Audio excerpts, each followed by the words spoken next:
I am ready. Serbisyong totoo ng GMA News. Mga kapuso, bukod sa malamig, mahangin ngayon dito sa Metro Manila. Obvious naman, di ba? Pati na po sa ilang probinsya sa timog ng Luzon. Parang kakaiba yata yung panahon ngayon.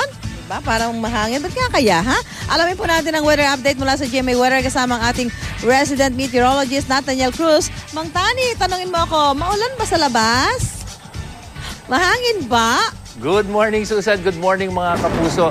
Mahangin talaga, Susan. At mga kapuso, rondam niyo po ba yung malamig na temperatura at malakas na ihip ng hangin itong madaling araw na nararamdaman ni Susan? Dala po kasi yan ng muling lumalakas na hanging amihan o yung northeast monsoon.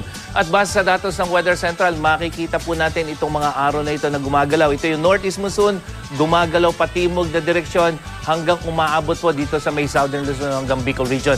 At inaasang magpapatuloy po ito hanggang ngayong maghapon. At ngayong araw ng Biyernes, pinakauulanin nga ang mga rehiyon ng Bicol, Mimaropa at Western Visayas ayon sa Pag-asa. Mahina hanggang tamtamang ulan at thunderstorm ang maranasan sa mga naturang lugar, dulot po ng tail end ng cold front. Magkakaroon muli ng mahinang ulan naman dyan sa Northern Luzon. Ito yung mga rehiyon ng Cagayan Valley, Ilocos at Cordillera. Sanhi naman po ng malakas na hanging amihan. At ito pa rin ang nagpapasungit sa mga dagat, sakop naman ng lahat ng northern seaboard o seaboards ng Northern Luzon. At ngayon nga po ay dito na sa western seaboards of Central at Southern Luzon.